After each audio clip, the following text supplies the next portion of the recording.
رب اشرح لي صدري ويسر لي أمري واحلل عقدة من لساني يفقهوا قولي. Our dear listeners, Assalamu alaikum wa rahmatullahi wa barakatuh. Welcome once again, Alhamdulillah, to another Ramadan radio series with the Sisters Heritage Group. In the studio is Fatihiya Saad, and I have three other very important guests that I'll be introducing in a bit. But first, Alhamdulillah, we've made it to another month of Ramadan. Many who were with us last year are no longer here, Alhamdulillah. I want us to think about our brothers and sisters who are going through so much difficulty during this period. They need lots of du'as, they need lots of support. And I'm sure you'll be listening to a lot of shows about them, brothers and sisters in Gaza, in Sudan, in Congo. May Allah subhanahu wa ta'ala make things easy for them, because subhanallah, it must be very difficult to go through this blessed month with all the catastrophic issues that they have to deal with on a daily basis.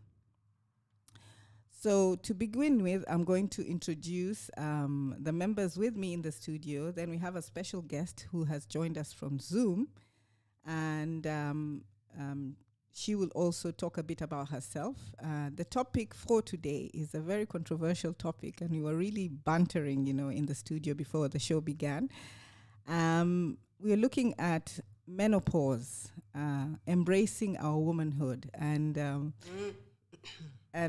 lot of issues came up while we were discussing it, and I'm sure we'll go a bit into them when we are talking further into the show.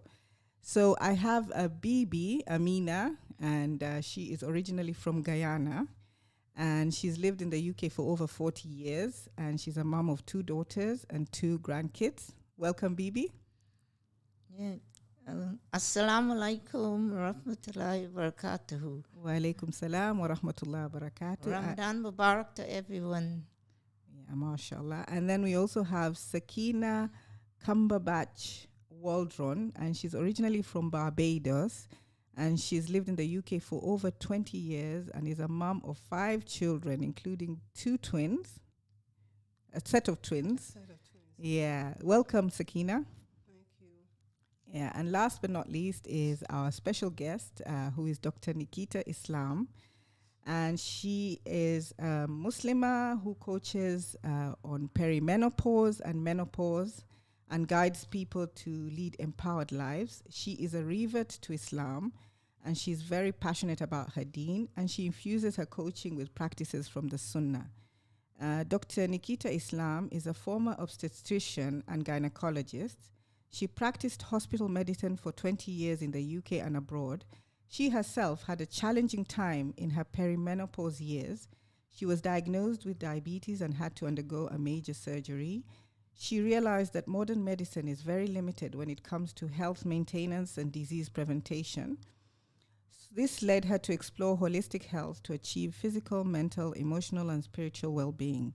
She is trained as a holistic health coach at the College of Neuropathic Medicine in the UK.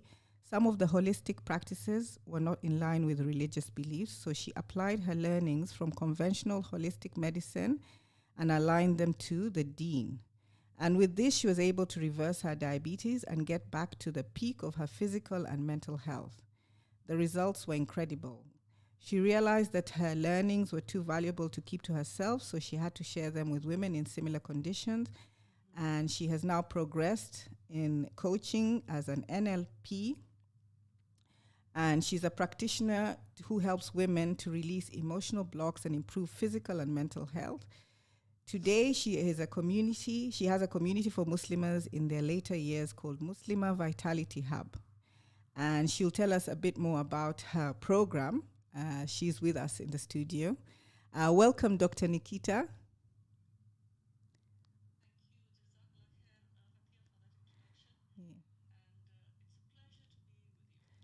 Yeah, it's lovely for you to join us, mashallah. And this topic is something that is people rarely discuss. It's something that women go through silently. And we've realized that mainly it's because of the cultural taboo associated with it, So you can imagine a couple have been married for 30, 40 odd years, and then all of a sudden the man thinks, I don't know this woman anymore. but it's because of the changes she's going through. And we were busy, joking about this. We were saying that in some communities, especially where I come from, this is where the men go and look for younger wives. Yeah, they would say, "Oh, I don't understand this woman anymore. I need to replace her." So this is something that is really important to discuss, so that the women can get the support that is much needed. So, just to let our listeners know that the number to call is 0116 482206, and you can WhatsApp or text on 077 488 55055. Yes, Dr. Nikita.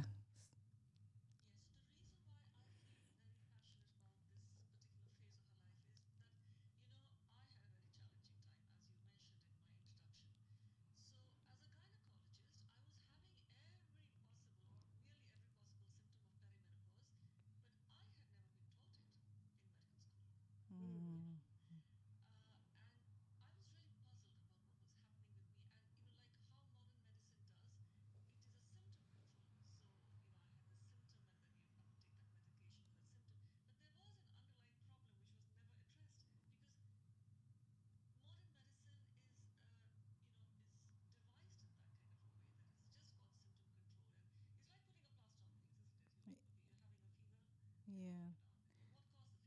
Mm. Yeah. Mm, mm,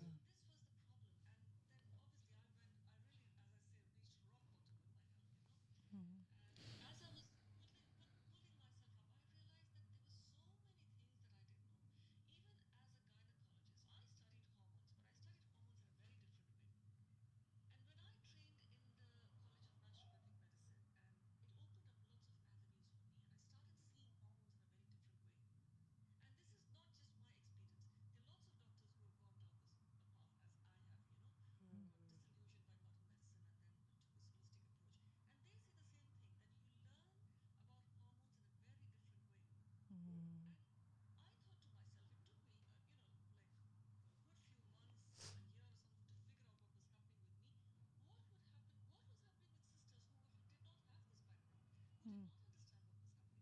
Subhanallah. Mm.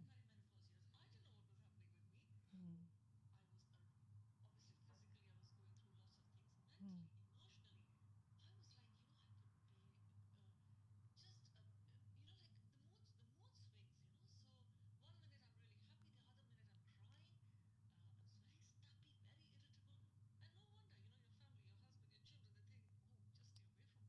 Mm.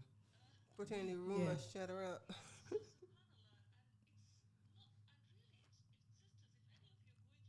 Mm, Mm. definitely.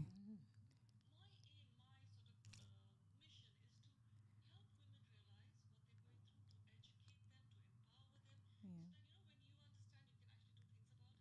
Yeah.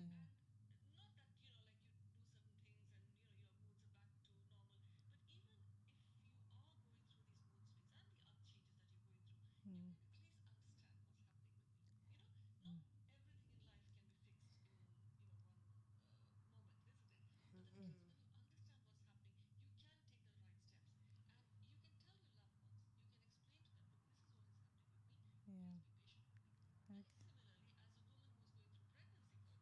Yeah. Mm,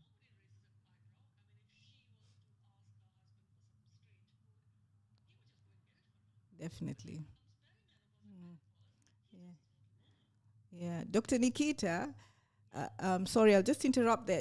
For purposes of the layman, and these terms might be new. Can you just explain what is Is perimenopause? perimenopause and menopause. What do they mean? What do those terms mean?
Subhanallah. Mhm. Yeah. Would you like to add anything, Sakina and Bibi, at this point?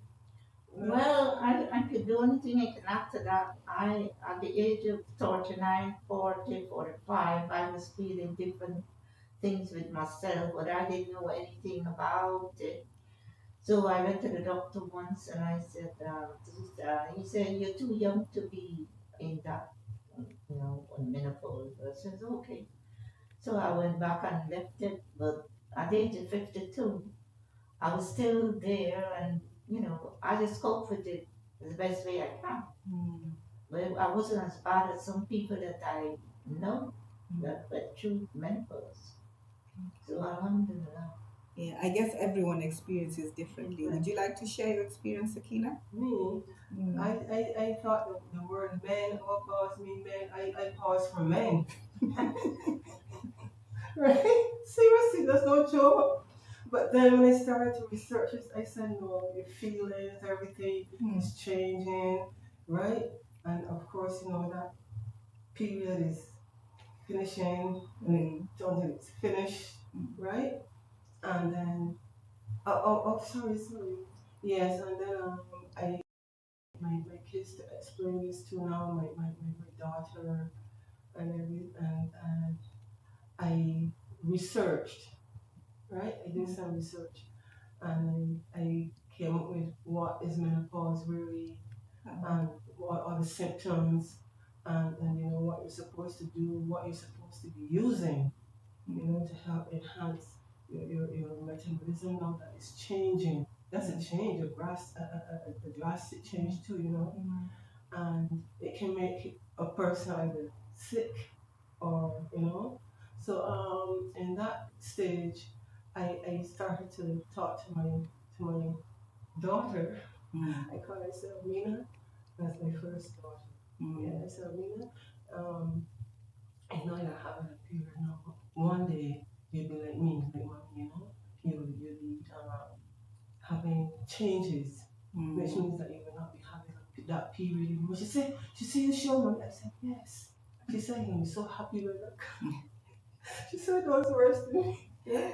I said, well, to be honest with you, I am too, because you don't have to go through that every day, every month, But it's a drastic change in your whole system, right? Yeah. Ironically, a lot of people who are experiencing, the normal menses, they say, I can't wait to reach that stage.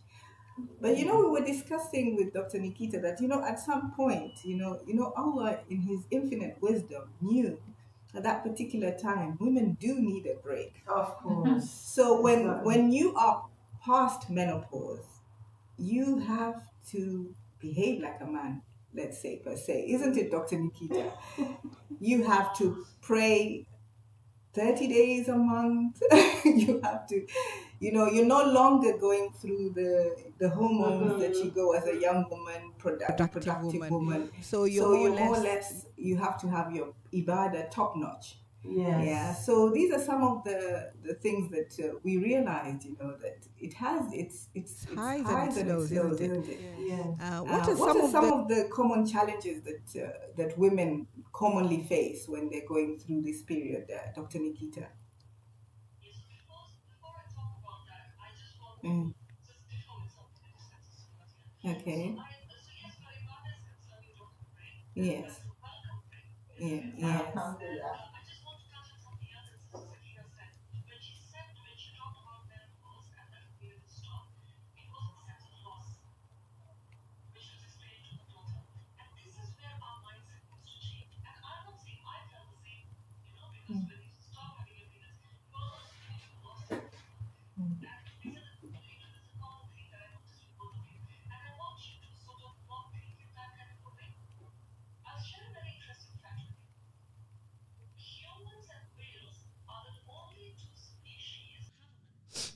Oh, subhanallah. Mm. Mm.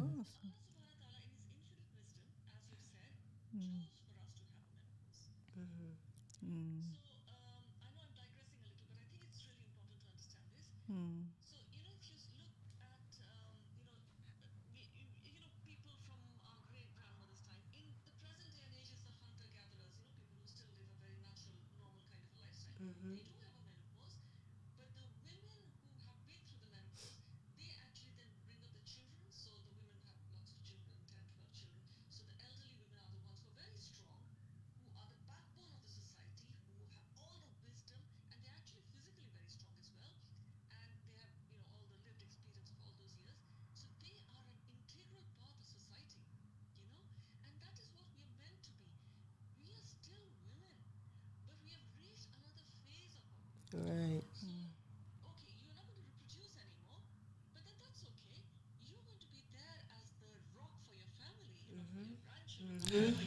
Yeah. Oh yes.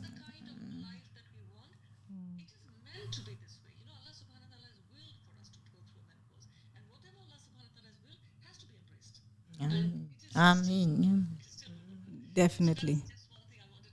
Mm.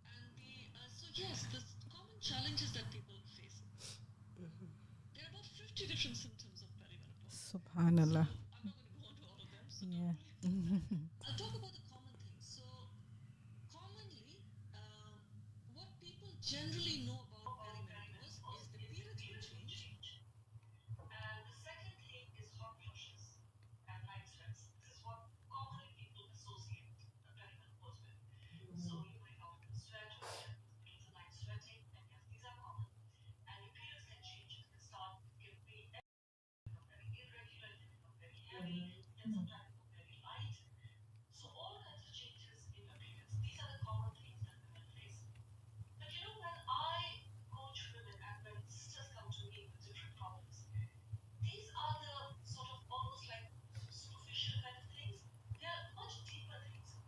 Yeah.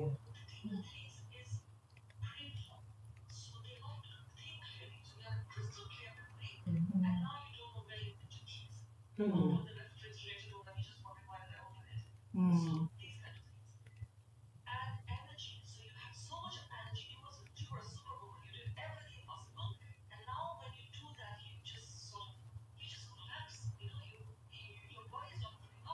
Right. Mm.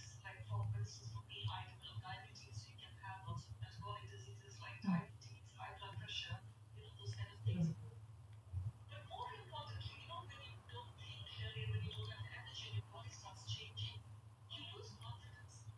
Mm.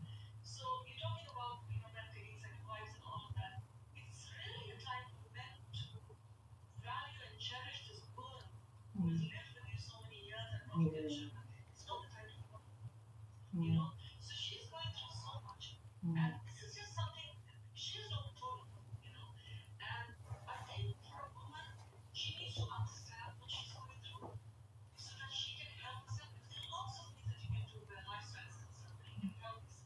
Mm-hmm.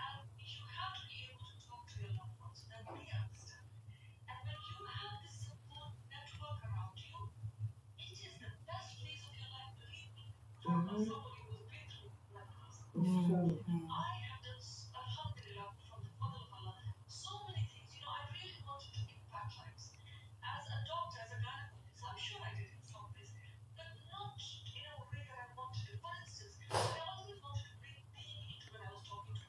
Mm. Mm.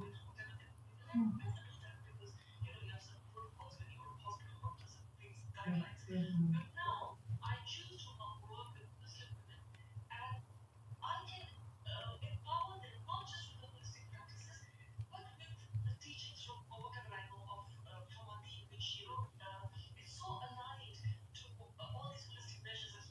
MashaAllah.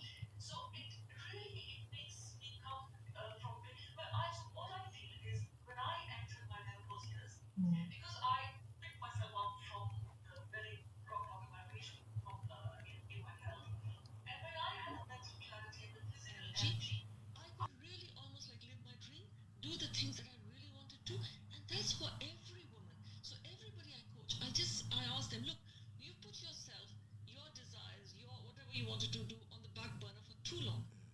Mm. Mm.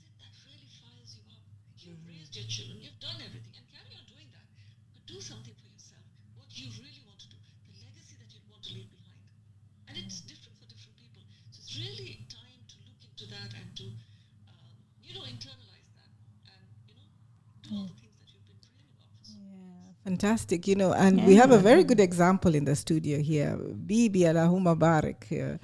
She is the backbone of our charity. She has been the fuel that has been out there for the community, supporting the elderly, taking part in all our events, fundraising. She's always on the go, subhanallah. So these are the productive years now you can use as a Muslimah, because you don't really have anything holding you back. So I guess you can say it's the best time to build your akhirah, isn't it? Mm. Mm. Yeah. Mm. Mm. Yeah. Mm. Yeah. Mm.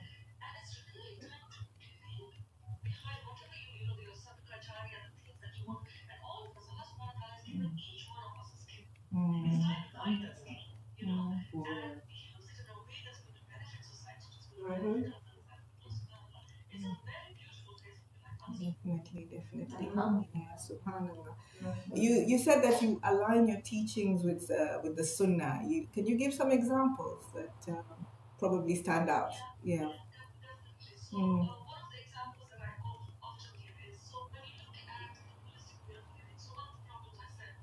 Mm.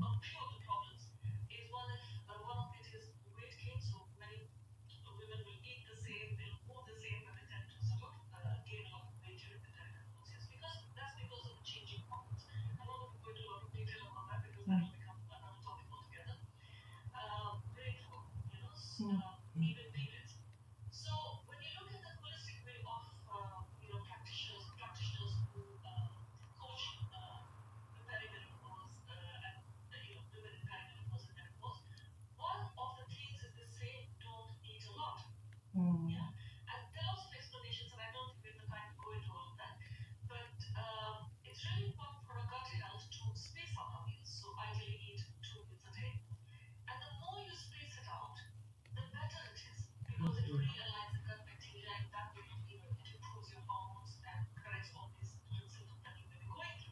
Like intermittent fasting, is that what you're saying? It's true. Mm.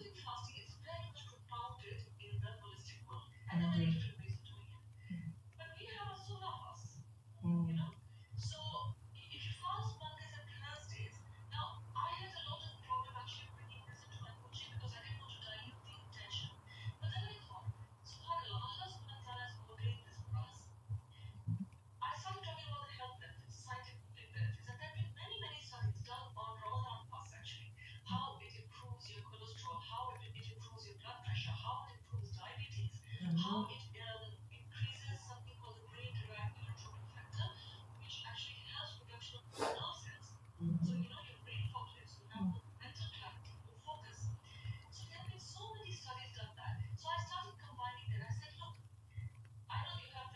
There's some sisters who still like to do the 16/8 intermittent fasting and things, and that's fine. But on Mondays and Thursdays, do the sunnah fast. You know, And the white days, the 3 white days. Mm. Mm. Mm.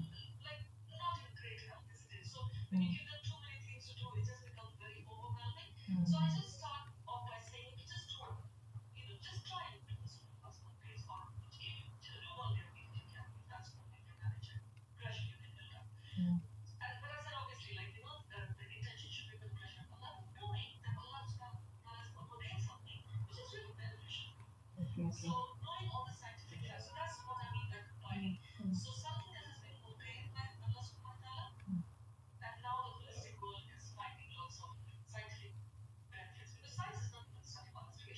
SubhanAllah. Very true.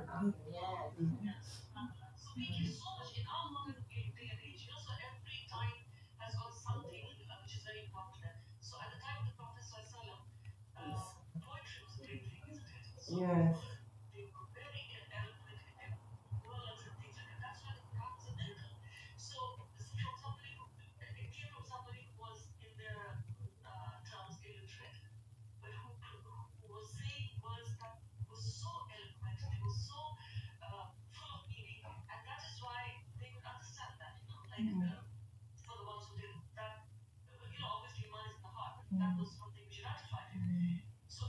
An age, everything is about science. So if you are give some scientific proof, people think you're credible. You understand? So when that's why when we think of practices from the Sunnah and related to science, it's more likely to be accepted by people, and that's how it is.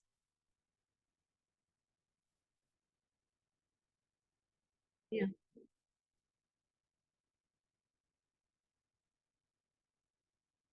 Uh, Absolutely. Can I give So, yeah, Can I give you another example, sister? yes, So, like because you were telling me how do I relate the science and the um, Sunnah. Yeah. sunnah, So another way I'll tell you is really this is really interesting as well. Reading, because you said about reading Quran, we read Quran for the pleasure of Allah, inshallah.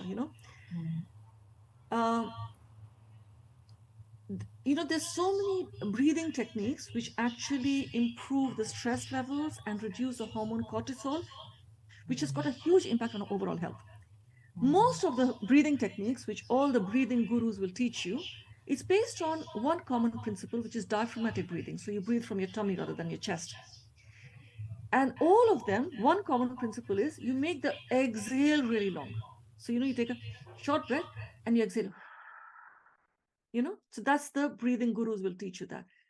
But when you read the long verses of Surah Al Baqarah, for instance, or any of the Quran, what do? You are doing that. You're just doing that. You're out of breath by the time you finish the verse.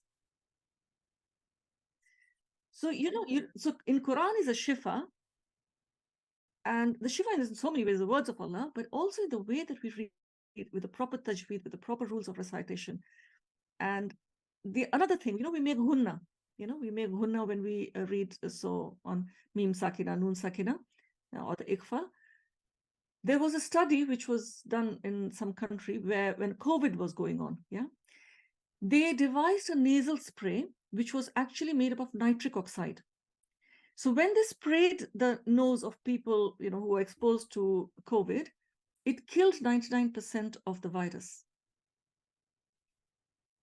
They did a study, another group, they did a study where if you make a humming sound, obviously they didn't talk about gunna, I'm relating it to gunna. When they made a humming sound like, that kind of a sound, for 1 minute, it produced equivalent amounts of nitric oxide in your nostrils. So yes. So just read a lot of Quran with the proper rules of tajweed, with the proper rules of recitation.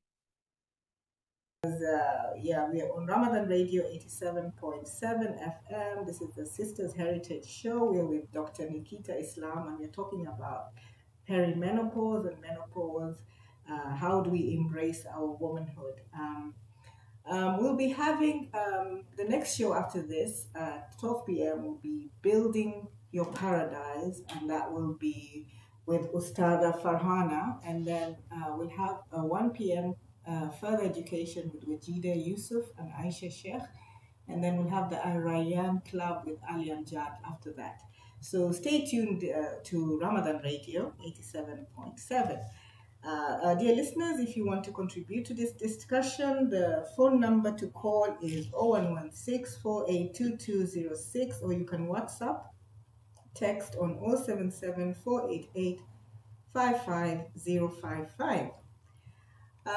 Dr. Nikita, you said that symptoms vary depending on different people. Probably maybe it's the cultural background or probably the diet. Can you just explain a little bit about this? So, Like, for example, probably there's some cultures that experience menopause earlier than other cultures, linked to diet. Like, I was reading a study in Japan whereby the villagers there, they lived 100 plus and they had child reproductive years up to the age of 60. And they were linking it to their diet. So maybe I thought you had some input on that. so I am not so much about delaying menopause because I think that is mainly genetic. Okay. Okay. So, like generally you would see that, if your mother or your auntie had menopause at a certain time, you would have it at the same time. So that is genetic. Mm. But so we all go through the transition, whether it is at 50 or 60 or 70, it doesn't really matter. But we Okay. want the transition to be smooth. This is what I feel my message is, you know. So it's not about delaying the menopause, it's about having a very smooth transition into menopause. So, you don't really realize. So there are many women who just go through menopause, the period stopped and, like, okay, and then they just carried on. So that's what we want. We don't want to have all these different symptoms, and we don't want to have all these different baggages that come with menopause. We just want to be healthy before and after. um, there is no particular diet as such, but what I would say is, focusing on the two things that I think which are really damaging our health is processed food, all kinds of processed food, and sugar. So these are the things that I really think that as there are lots of things that we got by, we were okay with when we were younger. We, like, did not take care. But as we enter our later years, our body is less resilient, you know. So we have to sort of respect the body a little bit more. And where diet is concerned, if I was to give just a general thing, I would say eat less. So eat 2 or 3 meals, have wholesome meals, have satiating meals. Don't snack in between. This is something which is quite detrimental to our overall health. Try and stay away from processed food and sugars. And by that, what I mean is cook from scratch. So we all in our different cultures, sister, where you come from, where I come from, we have this beautiful gift of cooking which has been passed on to us from our grandmothers and mothers. And we have all delicious dishes that we cook, and we use whole ingredients, you know. So the more you cook from scratch, and the more, because processed food, first of all, it is processed, it is not natural. It has got lots of additives and chemicals which really play havoc with your hormones. So if you cook from scratch and if you eat 2 or 3 meals and space them out and don't have snacks in between, and hydrate yourself really well, because one of the things that women face as they go through the later years is constipation. So your bowels are not as regular, so you have to be more careful of incorporating fiber and water.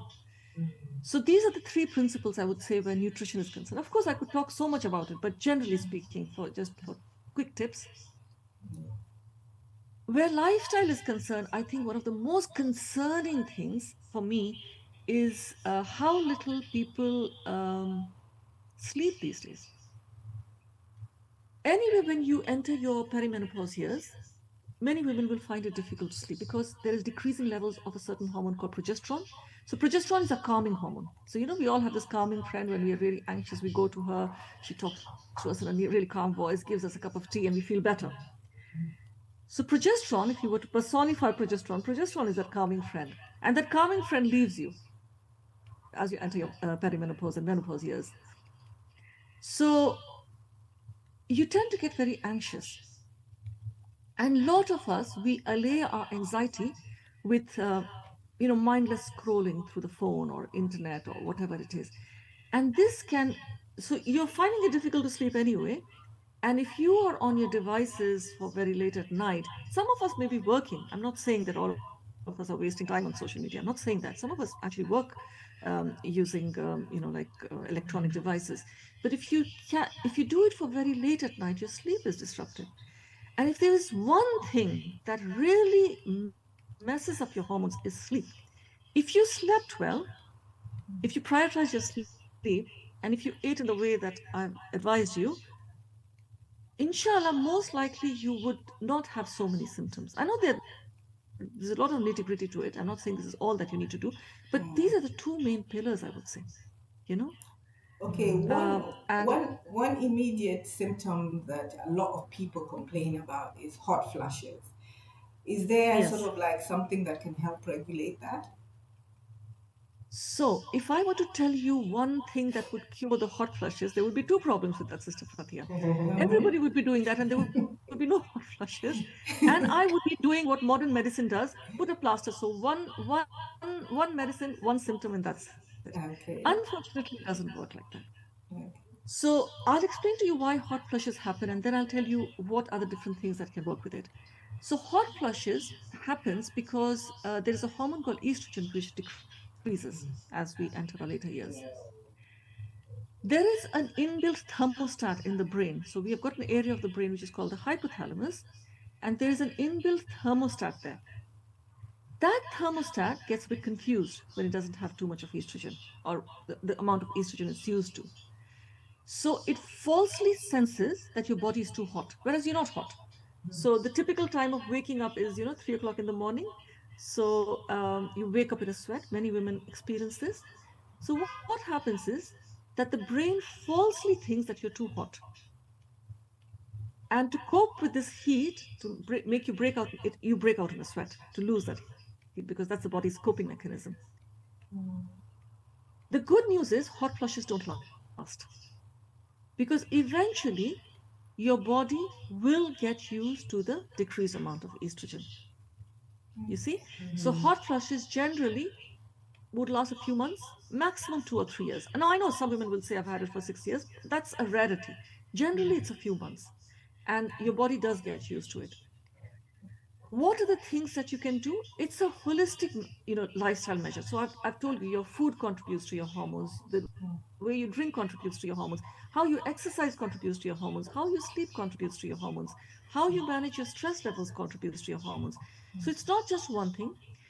But one of the tips that I could give you is that to increase the estrogen levels in your body, we should be eating more of phytoestrogens. So they are estrogen-like compounds in plants or in our natural food that we eat. So many of the fruits like apricots and plums and even things like chickpeas, oats, soya, these are all very rich in phytoestrogens. There's a whole list of estrogen-rich foods, flax seeds, chia seeds. So if I were to give you like a recipe, if you had oats in the morning, made in soya milk or oat milk. And if you sprinkle some chia seeds and flax seeds with it, that's a really good source of phytoestrogens. So if you had that, inshallah, and maybe you could cut up some fruit, some peach, apricot, and things, and add it to your cereal, and that would give you a good dose of phytoestrogens. That'll help you combat the decreasing estrogen that your body is going through. Yeah. Jazakillah khairan. That's I very recommend, useful, I mashallah. recommend that totally because that's all I have first thing in the morning. Me, MashaAllah. same here for Is it years. since I've the been baby? having that for 10 years now. And that's a secret. That's a secret to your, Yeah. being up and on the go with all full of energy, doing so many things with Yeah, the baby, right? nuts, dates, Yeah. fruits, whatever I want, I just chop it up. Yeah. Don't eat much bread. She's very good at her wholesome meals, mashallah, Allahumma barik. Yes, I can testify to that. I do 70 tablespoons of oats. Yeah. That gives me a sufficient bowl that I need for the rest of the day. And have you noticed, sister, you don't even feel hungry. If you eat that, No, I you're don't. not hungry till, it's really Yeah. satiating. It's After really satiating. nearly 4 o'clock, then I would be say I'm hungry. Mashallah.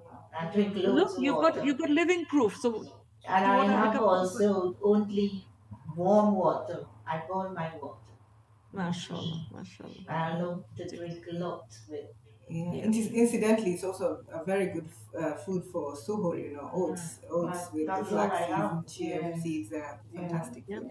And put a couple of dates in it and some nuts if you Yeah, fancy. dates I must have dates. Yeah. Yeah. Dates also have got It's phytoestrogen. my first thing, dates. Yeah. And things like walnuts. Alhamdulillah. Fantastic, fantastic. I'm sure we're learning quite a lot, our dear listeners. Very, very useful information. Dr. Nikita, do we have any take-home points from what you've just delivered? What can My you? take, Yeah. yeah, my take home points would be, embrace this phase of your life. It's really, you're just entering another phase. So, when you were a little girl and you started having your periods, you welcomed it. So, you're becoming a woman. You are a woman. You're a woman of substance, mashallah. You've lived those years and you've got so much of wisdom and so much going on for you. And really embrace this phase of your life. You're going to be able to do so many things that you weren't able to do when you were in your younger years, whether you were raising children or you were looking after your family or going climbing up the career ladder, whatever it was, it's time to really focus on yourself, do the things that you've always wanted to do, even visit the places that you've always wanted to visit, just inshallah, look after yourself, look after your physical, mental, and spiritual health, and you'll be able to lead the best life. Inshallah, leave behind the legacy that you want to, leave behind all the sadaqah jariyah and all the things that you want to do. Hone into your skills that Allah subhanahu wa ta'ala has given you. All of us have a skill. We just need to find that and shine your light in this world. Definitely, yeah. Definitely. Some people take up a new, a course, learn something new in their lives, take up a hobby, maybe walking, gardening. All these are useful things that you can actually, help embrace this period. Gardening is very good for that. Gardening is such a good exercise. It's really, really good. Subhanallah. It's therapeutic also, yeah. Very therapeutical, because all of us have a lot of stress in our modern life, and it just takes away, you're just concentrating on something which is so close to nature, and it's really good, inshallah. Yeah, very calm. Yes. Very calming. Yeah, so for concluding remarks, do you have anything to say, Bibi? Well, I think I've said most of it already, but eating properly and drinking properly, and it's very good because I've been doing that whenever. And if sometimes you feel you do some breathing exercise, which I really was doing in the lockdown, I test myself to see how and then I do in my gardening, but I need to do a bit more walking. I'm just focusing on that. Yeah, walking is a really good form of exercise, Sister Bibi. Definitely. Because it is really, people focus on all kinds of different things, and sometimes it's not good to get too distracted. Just walk. Walking is fantastic. I run around a lot and everything, but I think focusing on walking. It's a good distressor, It's very, especially going into our beautiful parks. Just take long walks. Sakina, would you like to add anything? Oh, me, oh, man, I have a whole history. We're just concluding, just one As thing. an ex-athlete, yes, I was one of the first to run on the national stadium in Barbados. Run the 200 meters, some big women. I was the only school girl, in this, because as a school girl, and I was such a good athlete. One of the coaches came and asked my mom if we can join the club, right? And she said as long as she does her homework and everything, so she said it's fine. So yeah, so I was always the only school girl competing with all these big women, and I used to flash them. I used to just beat them. Yeah, which explains why you're looking so fit today. And other people, mashallah, and I used to, I was one of the first little athletes to run on that brand new national stadium in Barbados. Yeah, so we are running out of time now. Dr. Nikita Islam, any last minute concluding remark before we go off the radio? So the only thing I would say is for any of the sisters who are going through any of these symptoms of perimenopause and menopause, I think it's really important for you to find a hub of sisters, to educate yourself, and that is a way that you will be able to, because it's not rocket science, it's just simple things that you need to go back to, and you'll be able to live a better life, and inshallah really be able to live your later life in a better way. So don't just sit and suffer, do something about it, learn, educate yourself and empower yourself, inshallah.